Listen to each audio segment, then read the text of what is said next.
रामकृष्ण हरी महाराष्ट्र वारकरी चॅनलमध्ये आपणा सर्वांचं मनपूर्वक हार्दिक स्वागत।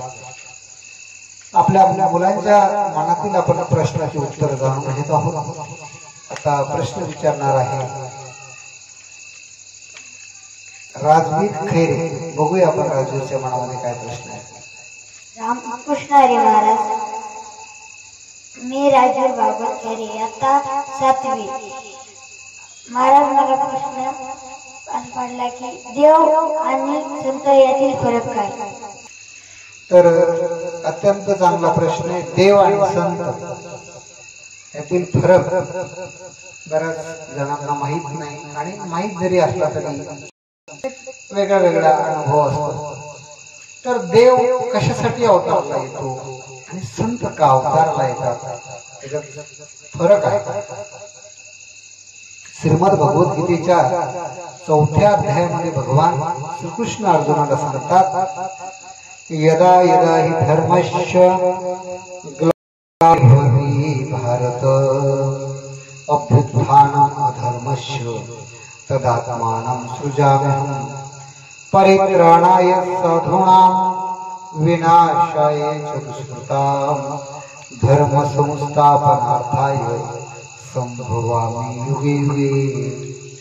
हे अर्जुना, युगामध्ये मी अवताराला येतो आणि काय करतो?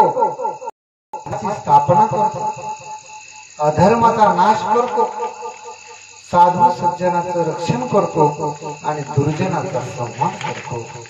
भक्तार कृपयापासे दुर्जनाचे संहारी। महत्वाचा हा प्रश्न आहे।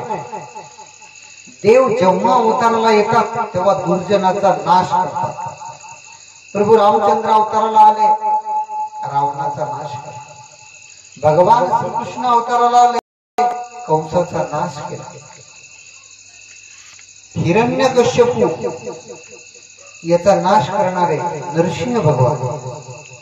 तसे युगायुगामध्ये देव जेव्हा अवताराला येतात तेव्हा दुर्जनाचा नाश करतात। मात्र संतांमध्ये हा फरक आहे। संत दुर्जनाचा नाश करत नाही, तर दुर्जनाची दुर्बुद्धी हिचा नाश करतात आणि त्याला सज्जन बनवतात। तर वाल्यासारखा पापी असणारा वाल्मिक ऋषी करण्याची ताकद ही संतांमध्ये असते। म्हणून देवापेक्षा संत आपल्याला हितकर आहे आणि देवाच्या जवळ नेणारे देखील संतच आहेत। संताची गुरु झाल्याशिवाय देवाची भेट होत नसते। म्हणून आपण म्हणतो ज्ञानोबराय दुर्जनाच्या बाबतीत ज्ञानोबरायांना किती त्रास झाला, किती त्रास दिला, तरी सुद्धा ज्ञानोबरायांनी अपशब्द वापरले नाही। तरी सुद्धा ज्ञानोबराय म्हणतात, जे खळांची व्यंकटी सांडो तया सत्कर्मी रती घडो भूता परस्परे पडो मैत्र जीवांचे।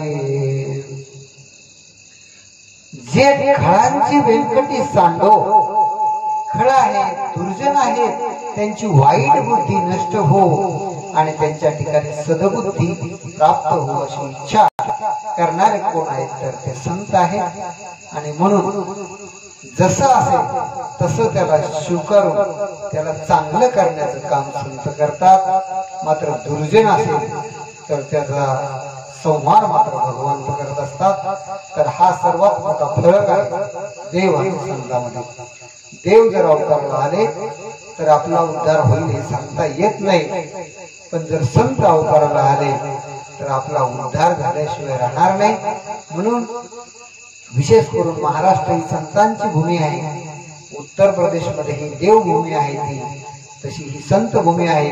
आणि आपण सर्व भाग्यवान आहोत। धन्य आम्ही जन्मालो दास विठोबाचे झालो। कारण का? विठ्ठलाची भक्ती करणारे सगळे संत आहेत। संतांमुळे आम्ही भक्त झालो। म्हणजे तर एकंदरीत काय, तर आम्ही संतांच्या संगतीत आलो। संतांचे संगती मनोमार्ग गती। संतांच्या संगतीत आल्यावर चांगला मार्ग मिळतो, जीवनाचा यथार्थ लाभ होतो, जीवनाचं भलं होतं, चांगलं होतं, जीवनामध्ये देवाची प्राप्ती होते.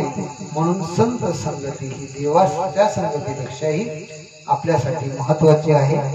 असा हा छान प्रश्न विचारला. आपणही हा व्हिडिओ जर आवडला असेल तर इतरांना शेअर करा. महाराष्ट्र वारकरी दैनिक चॅनलला सबस्क्राईब करा आणि आपल्या मनात काही शंका असेल तर कमेंट करा. आनंदी राहा, चांगले विचार ऐका. धन्यवाद. रामकृष्ण.